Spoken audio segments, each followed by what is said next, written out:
Marcus had never been good at leaving early. That was the thing about him. He stayed. He stayed at the table when the food ran out, stayed on the phone when the conversation turned circular, stayed in the financial arrangements long after the gratitude had dried up and been replaced by something that looked, from a distance, like assumption. He was still at the table when Tyler said it. It wasn't loud. That was the part Marcus kept returning to later, in the car, with the radio off. It wasn't a shout or a confrontation. It was delivered the way Tyler delivered most things, casually, with the confidence of someone who had never once been made to feel small in a room full of family.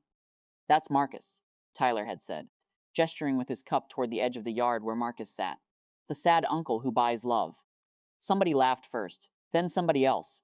Then the sound moved around the table like something spilled, finding every low point. Marcus looked at his plate. Potato salad. A piece of chicken he hadn't finished. He picked up his fork. He didn't look at Renee. He already knew what he'd find. His sister with her cup raised slightly, smiling at the tablecloth, unwilling to spend any social currency on his behalf. She never had. That wasn't cruelty exactly.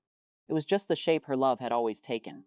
Comfortable, conditional. Unexamined, Marcus finished his food, said goodbye to his aunt, drove home in the dark with the windows down. He was not an emotional man by habit. He felt things. He just processed them slowly, like documents queued in a system that only ran at night.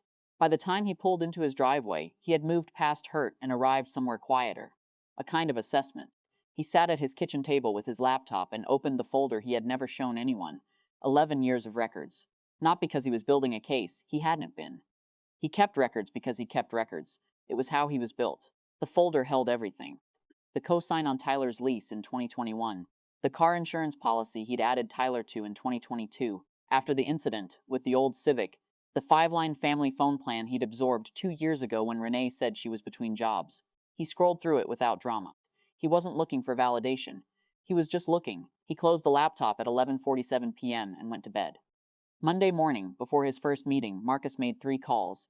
The first to Tyler's landlord, informing him that the co-signed authorization on the account was being withdrawn, effective the next billing cycle, and that future payments would need to be arranged directly with the tenant, the second to his insurance provider. The third was the simplest. He restructured the phone plan to a single line. His own. He didn't send Tyler a message first. He didn't call Renee to explain. He had not been warned before becoming a punchline at a family dinner, so the symmetry felt appropriate, if not generous. He went to his meeting. He ate lunch at his desk. By Thursday, he had mostly stopped thinking about it. Tyler called from a number Marcus didn't recognize on Friday afternoon. Marcus let it go to voicemail. The message was 3 minutes long, and moved through several distinct phases. Confusion, then irritation, then something closer to panic. The landlord had sent a notice. The insurance had lapsed. The phone was off. Tyler's voice cracked once near the end. He said he didn't understand what was happening. Marcus listened to it twice, not out of satisfaction, but out of something more careful. He wanted to make sure he understood what he was hearing. There was no apology in the message, not even adjacent to one. There was only the emergency of his own inconvenience. Marcus set the phone face down on his desk and returned to his work. Renee called Sunday morning. She opened with logistics. Something's going on with Tyler's accounts. And Marcus let her talk for a while before he said, quietly, that he'd made some adjustments to his financial arrangements. "What does that mean?" "It means I've simplified things." A long pause. He could hear her breathing. Then, "Marcus, he doesn't have anywhere to stay. He has your place." Another pause. Longer. "That's not fair." Marcus thought about that for a moment. Not the word itself, but the direction it was being aimed. He said, "I'll call you this week," and ended the call without escalating anything. He requested the family meeting himself, which surprised people. Marcus did not request things. Marcus appeared, helped, stayed late, and disappeared. He did not convene. 12 people sat in his aunt's living room on a Tuesday evening in October. Tyler was there in the corner, looking at his shoes. Renee sat with her arms crossed. His uncle Raymond, who had borrowed money in 2019 and never mentioned it again, sat by the window. Marcus set a printed document on the coffee table. A summary, 11 years, organized by year, names beside amounts. Not to humiliate, the numbers weren't large enough for that, and humiliation wasn't the point. The point was visibility. He had been invisible for a long time, and he was tired of it. He didn't narrate the spreadsheet. He let them read it. After a while, his aunt said softly, "Marcus, we didn't know."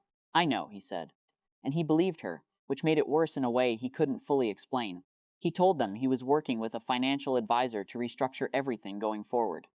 Anyone who needed support was welcome to request it. Formally, with a repayment plan, with documentation.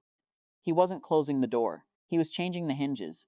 Tyler didn't speak. Not once. Renee cried, though Marcus couldn't tell if it was grief or embarrassment, or something that hadn't found its name yet. He didn't press her on it. He drove home the same way he always did. Windows down, radio off, the silence felt different, not empty. More like a room after furniture has been rearranged. Same dimensions, different weight. He wasn't sure what he was now in the family's accounting of things. Not the sad uncle, not the hero of anything, just a man who had finally made the invisible visible and then let everyone sit with what they saw. He pulled into his driveway, went inside, made tea. It was enough.